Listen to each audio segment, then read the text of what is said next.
दोस्तों आज की कहानी एक ऐसे परिवार की कहानी है जिसके पास प्रॉपर्टी के नाम पे हजारों करोड़ रुपए की संपत्ति होती है। परिवार में सिर्फ उसके दो बेटे होते हैं। एक बेटा पैतृक गांव में रहा करता था और दूसरा बेटा दिल्ली शहर में रहता था, जिसकी पत्नी जो थी वो प्रोफेसर थी। उनके दो बेटियां थी। दोस्तों जो ये पूरी कहानी है, जो प्रोफेसर महिला थी उनकी और उनके एक बेटे के इर्द गिर्द घूमती है।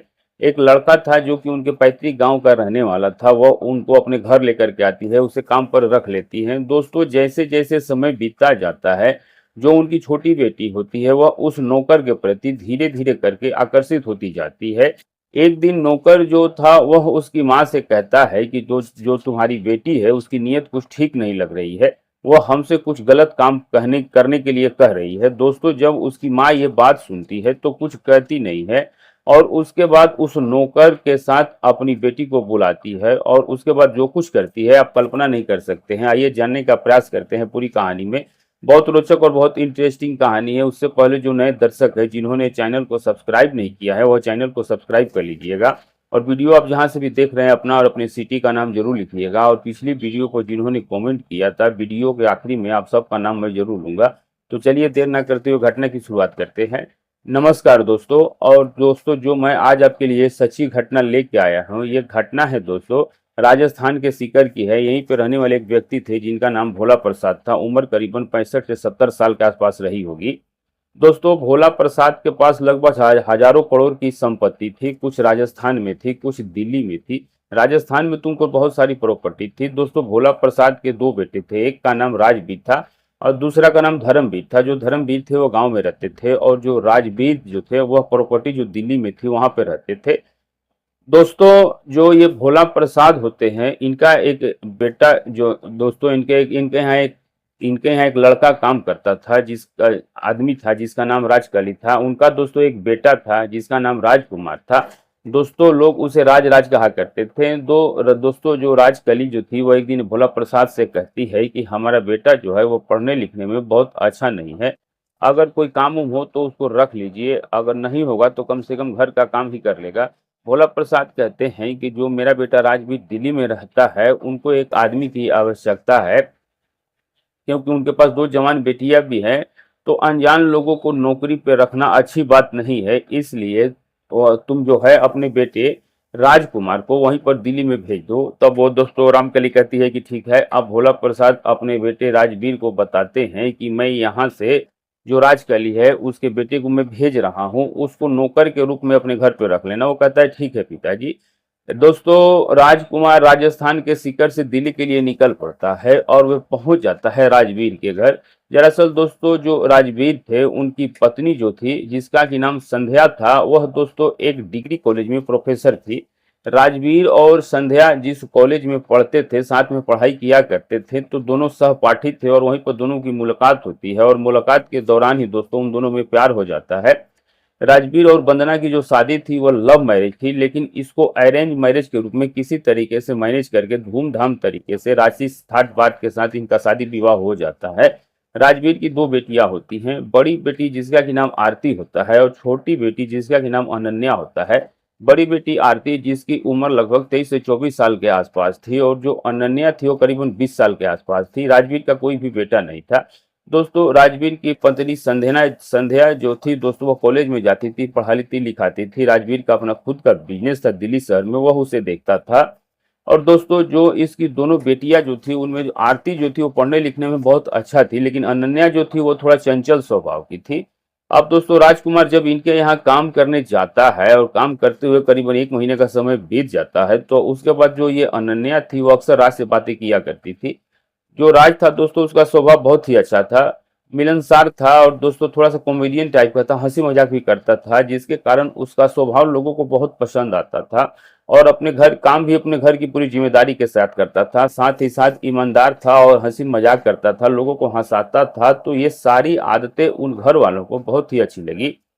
दोस्तों अनन्या जो थी वो काफी हद तक राज से प्रभावित हो जाती है और एक दिन की बात है दोस्तों, जो आरती जो थी वो अपने कॉलेज गए हुए थे और संध्या भी अपने कॉलेज पढ़ाने गई हुई थी और राजवीर जो था वो अभी दोस्तों अपने बिजनेस के सिलसिले में बाहर गए हुए थे।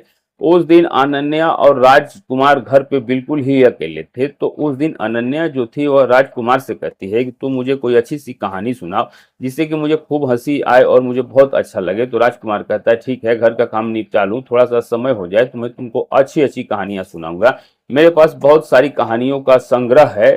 तो वह कहती है कि क्या तुम बहुत बड़े कहानीकार हो? तो वह कहता है नहीं, मैं कहानीकार तो नहीं हूँ, लेकिन जो मुझसे बन पड़ती है मैं उसे बना के सुना देता हूँ लोगों को हंसाने के लिए। तब वो बोलती है कि ठीक है, जो तुम कहानी सुनाते हो, चुटकुले सुनाते हो, वो मुझे बहुत अच्छा लगता है और मैं चाहती हूँ कि तुम सुनाते रहो और मैं सुनती रहूं।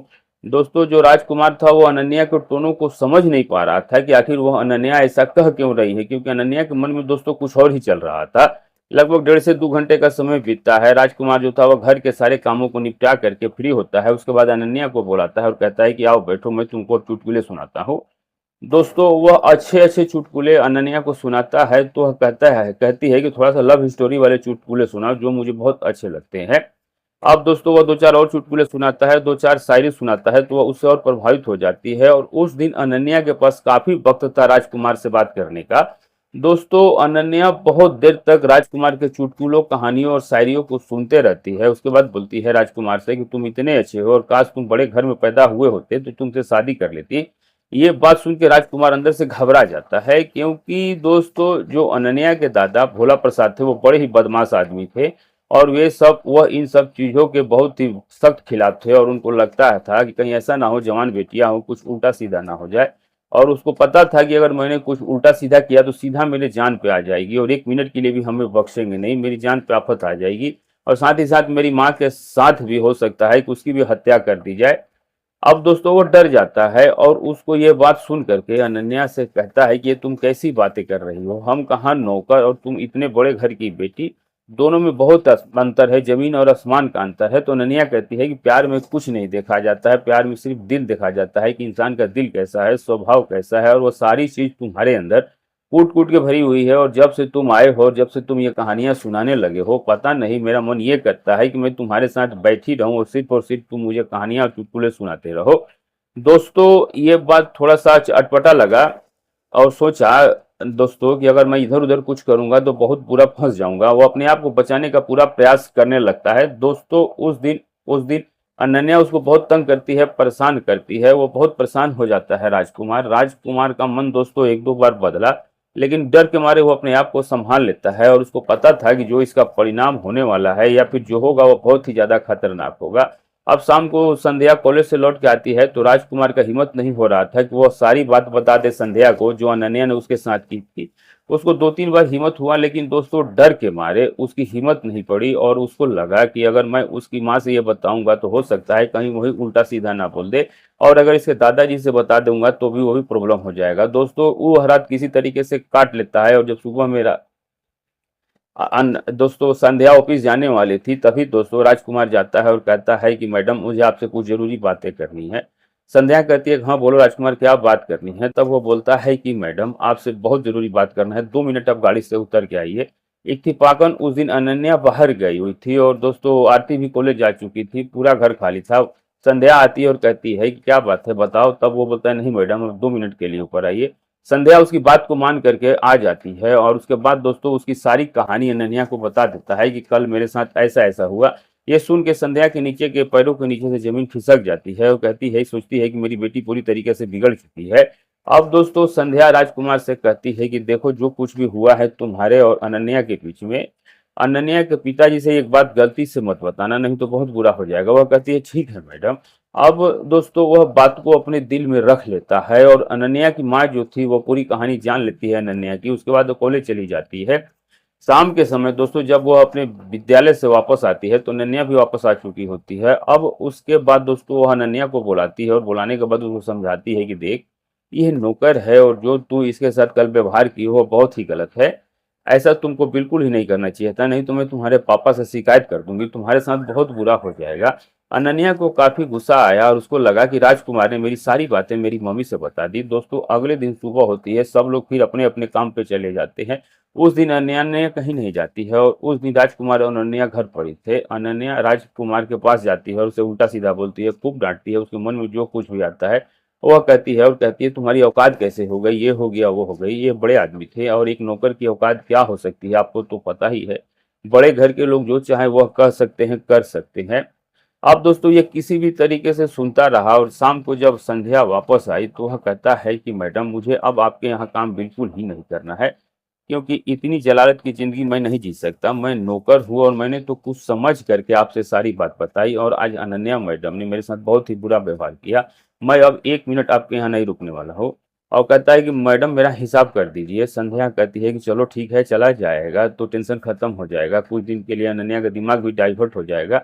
दोस्तों वे वहाँ से निकल करके कहीं और काम करने लगता है, लेकिन बीच-बीच में जब कभी समय मिलता था तो संध्या से मिलने आता था, क्योंकि संध्या का जो स्वभाव था बहुत ही अच्छा था।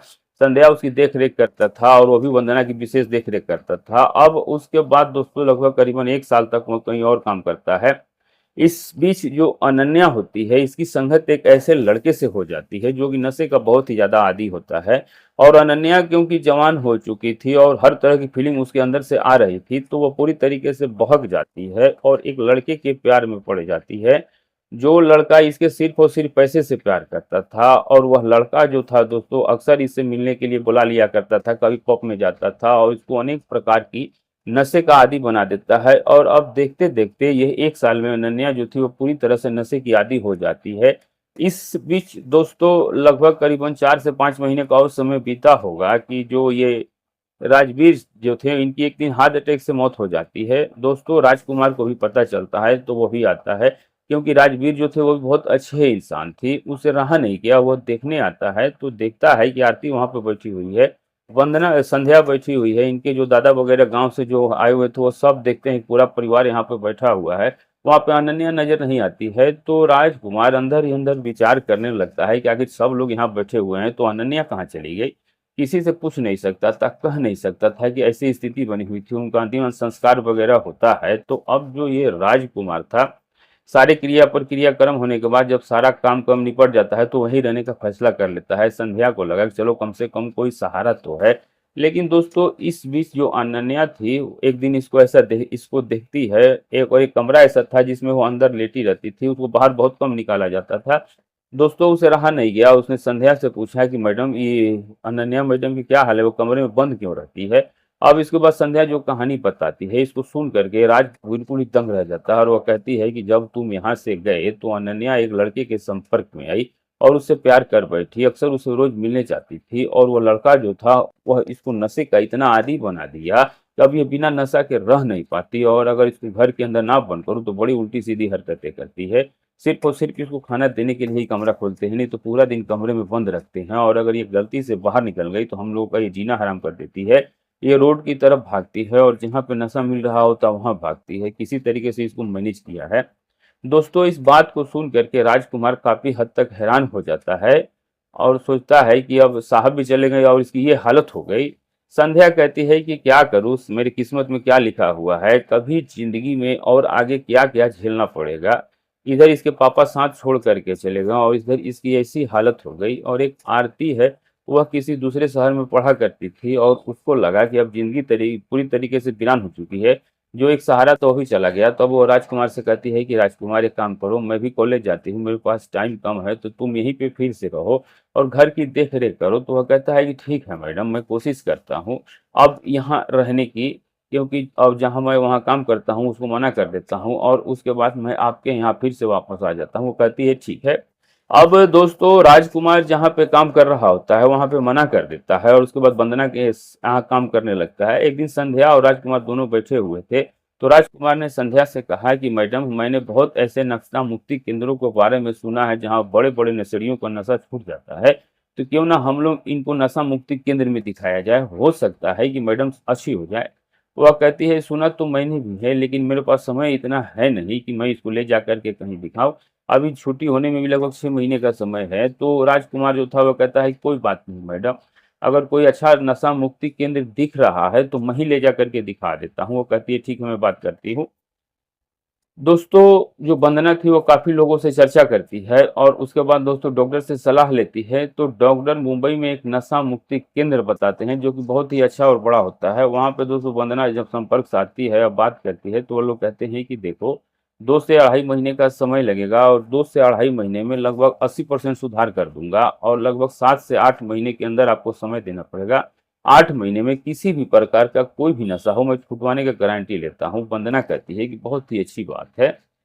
वंदना अब निश्चय कर लेती है कि इसको अब मुंबई ले जा करके दिखाएंगे। दोस्तों, वंदना, अनन्या और राजकुमार तीनों ही फ्लाइट से मुंबई पहुंचते हैं और वहां मुंबई पहुंचने के बाद दोस्तों एक उमंग फाउंडेशन नाम का नशा मुक्ति केंद्र होता है। वहां पर दोस्तों इसको ले जा करके दिखाते हैं। वहां पर इसको देखा जाता है। इसकी हालत बहुत ही बद से बदतर हो गई थी। वे लोग इसको देख करके कहते हैं कि आपने इसको कैसे मैनेज किया। इस मैनेज करने की स्थिति में है नहीं। इसका व्यवहार पूरी तरीके से बदल चुका है। ये बहुत ही गहरा नशा ले रही थी। वंदना कहती है कि हाँ, तभी तो मैं इसको घर के अंदर बंद करके रखती थी, नहीं तो पता नहीं क्या हो जाता, शायद वो अब इस दुनिया में ही ना रहती। दोस्तों, वे लोग कहते हैं कि देखो कम से कम आपको यहाँ 2 महीना तो रहना पड़ेगा। वंदना कहती है कि देखिए 2 महीना मेरे लिए तो पॉसिबल नहीं है। तो दोस्तों, जो राजकुमार था वह कहता है कि मैडम आप चिंता मत करिए, रही बात 2 महीने की तो मैं 2 महीना यहाँ पे मैडम के साथ बिता लूंगा। मैडम यहाँ ट्रीटमेंट कराएंगी और मैं भी किसी भी तरीके से गुजार लूंगा। तो वो कहती है चलो ठीक है, पैसे की कमी कोई थी नहीं, राजकुमार के रहने का व्यवस्था किया जाता है। और जो ये अनन्या थी उसको नशा मुक्ति केंद्र में जाके रहने लगती है। इसका दवा दारू चालू हो जाता है। दोस्तों, जब से ट्रीटमेंट चालू होता है लगभग 1 महीने का समय बीतता है तो काफी हद तक अनन्या के स्वास्थ्य में सुधार तो हो जाता है। और संध्या जो थी वो रोज डॉक्टर से बात किया करती थी, राजकुमार से बात किया करती थी, अनन्या का हाल चाल जाना करती थी। दोस्तों, उसके बाद धीरे धीरे करके करीबन 2 महीने का समय और बीत जाता है। 2 महीने में अनन्या लगभग 60 से 70% ठीक हो जाती है और अब जो वो हरकतें करती थी बाहर भागने का या फिर नशा करने का या कपड़े नोचना या जो उल्टी सीधी हरकतें करती थी उसमें बहुत सुधार आ गया था। तो उसको देख के राजकुमार को लगा कि बहुत सुधार आ गया है। और जो नशा मुक्ति केंद्र वाले होते हैं वो लोग कहते हैं कि अभी 1-2 महीने और रुक जाइए तो ये पूरी तरीके से स्वस्थ हो जाएंगी। संध्या कहती है कि चलो ठीक है, इतना खर्च हुआ तो 1-2 महीने बाद और रहेंगे, 1-2 पूरा ठीक हो जाएगी। दोस्तों, नशा मुक्ति केंद्र वाले उसको वहां से निकाल देते हैं और कहते हैं कि जहां राजकुमार रह रहा होता वो कहता है कि आप तुम अपने साथ रखो, कोई दिक्कत नहीं, बाहर मत जाने देना। और एक चीज का ख्याल रखना है कि ज्यादा इसे बातें मत करना और ये जो कुछ भी कहे उनकी सारी बातों को मानना, किसी भी तरह से दिमाग पर लोड मत देना। अब दोस्तों, अनन्या जो थी वो पूरी तरीके से तो स्वस्थ नहीं थी लेकिन 60-70% उसके स्वास्थ्य में ठीक सुधार हो चुका था। जानती पहचानती थी सबको। वह राजकुमार को अच्छे हालत में देखती थी और बोलती थी कि राजकुमार तुम हमको छोड़ करके चले गए थे, तुम्हारी वजह से ही देखो मेरी क्या हालत हो गई। राजकुमार ने कहा कि मैडम आप घबराइए नहीं, मैं आपको छोड़ करके अब कभी नहीं जाऊंगा। दोस्तों, जो अनन्या थी वो राजकुमार के गले लग जाती है और कहती है कि काश तुम पहले ये किए होते तो शायद आज मेरी जिंदगी बर्बाद ना हुई होती। तुम्हारे जाने के बाद मैं भटक गई और एक लड़के के संपर्क में आई जिसने मेरी ये हालत कर दी। राजकुमार कहता है कि मैडम आपको इतना बड़ा डिसीजन लेने से पहले कम से कम आपको एक बार सोचना चाहिए था कि आपके माँ बाप का क्या हाल होगा। राजकुमार कहता है कोई बात नहीं, चलिए जो हुआ सो हुआ, भूल जाओ। अब अनन्या कहते हैं कि तुम प्रॉमिस करो मेरा साथ नहीं छोड़ोगे। राजकुमार कहता है ठीक है, जब तक मैं रहूंगा तुम्हारे साथ ही रहूंगा। दोस्तों, हंसी खुशी जहाँ पे राजकुमार रह रहा होता है उनको एक फ्लैट दिलाई थी संध्या मैडम ने, वहां पर जा करके दोनों रहने लगते हैं। लगभग 2 महीने और इलाज चलता है। इस 2 महीने में इन दोनों के बीच बहुत ही नजदीकियां बढ़ जाती है और नजदीकियां संबंध तक स्थापित हो जाती है। और अब उसके बाद दोस्तों, जो अनन्या थी वो राजकुमार के बहुत करीब आ चुकी थी और राजकुमार को लगा कि अगर मैं मना कर दूंगा तो हो सकता है कि शायद फिर से इसकी आदत खराब हो जाए।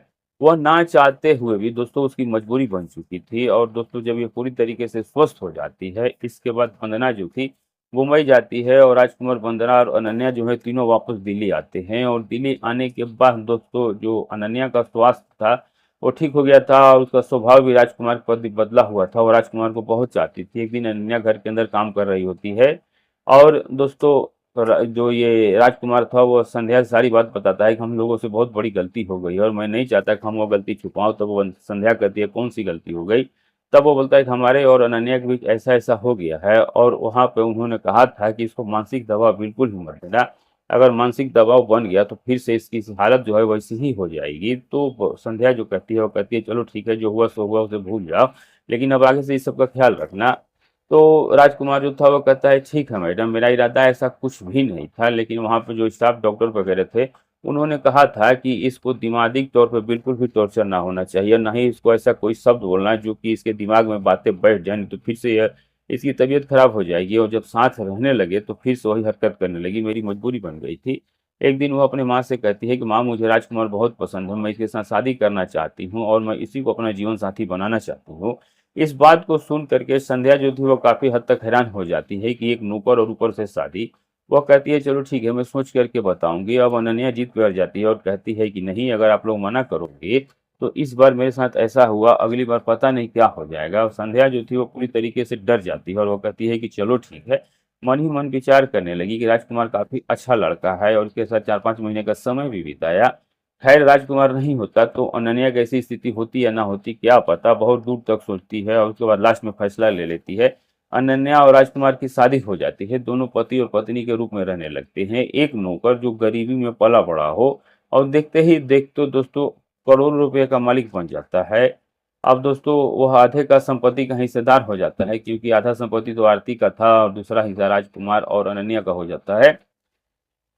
तो दोस्तों इसीलिए कहते हैं कि किस्मत किसकी किसकी कब और कहाँ चमक जाए किसी नहीं जानता, बस आदमी ईमानदार होना चाहिए, अपने काम के प्रति वफादार होना चाहिए। कभी ना कभी दोस्तों किस्मत साथ जरूर देगी। तो दोस्तों आज की कहानी बस इतना। वीडियो अच्छी लगी हो तो चैनल को सब्सक्राइब, वीडियो को लाइक जरूर कर दीजिएगा। और अब ये वीडियो जहाँ से भी देख रहे हैं अपना और अपने सिटी का नाम लिखना बिल्कुल मत भूलिएगा। मिलेंगे सही किसी सच्ची घटना के साथ, तब तक के लिए दोस्तों नमस्कार।